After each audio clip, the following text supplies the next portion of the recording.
The story of Iblis, how Satan became humanity's greatest enemy, part 2. Iblis asked for more time. After refusing Allah's command, Iblis was expelled because of his arrogance. But instead of asking Allah for forgiveness, he asked for something else. He asked to be given time until the day of resurrection. Allah granted him respite until the appointed time. This wasn't because Allah approved of Iblis. It was part of the test of this life.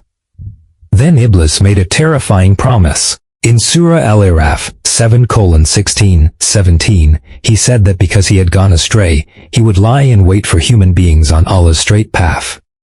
He would come at them from before them, from behind them, from their right and from their left, hoping to lead as many people as possible away from guidance. Think about that. Iblis didn't say, "I'll only tempt criminals," or "I'll only tempt the weak." He declared war on every single one of us. Lesson for us. The moment you decide to become closer to Allah, don't be surprised if the whispers become stronger. When you begin praying consistently, when you start reading the Qur'an, when you sincerely repent, that's often when Shaytan works harder to distract you, because he fears a servant who keeps turning back to Allah. So if you're struggling, it doesn't always mean you're failing. Sometimes it means you're in a real spiritual battle. The answer isn't to give up. The answer is to keep returning to Allah. How does Shaytan mislead us today? Many people imagine Shaytan standing in front of them. But the Qur'an teaches us that he whispers. He beautifies sins. He creates false promises. He encourages delay. He doesn't usually begin with the biggest sin. He begins with small compromises. Skip one prayer. Repent later. Everyone else is doing it. It's not that serious. One whisper becomes one habit. One habit becomes a lifestyle. And before a person realizes it, their heart begins drifting away from Allah. Lesson for our generation. Today's distractions may look different from the past. Endless scrolling. Constant comparison. Seeking validation from people instead of seeking the pleasure of Allah. Shaytan doesn't always tell people to stop believing. Sometimes he simply keeps them so distracted that they never make time for Allah. A heart can become distant. Not overnight, but one neglected prayer. One delayed repentance. One careless choice at a time. But Shaytan has a weakness. Here's the part that gives us hope. Shaytan has whispers.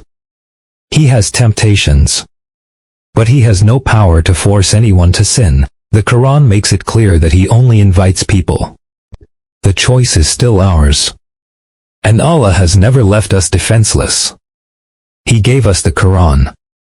He taught us to remember him. He taught us to seek refuge from Shaytan. He opened the door of repentance.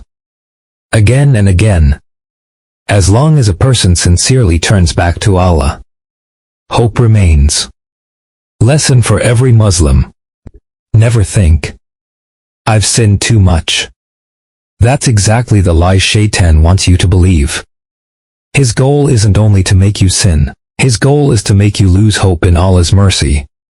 But Allah's mercy is greater than your mistakes. Every sincere Tawbah is an opportunity to begin again. No matter how many times you've fallen, stand up again. Return to Allah again. Because the believer isn't someone who never falls.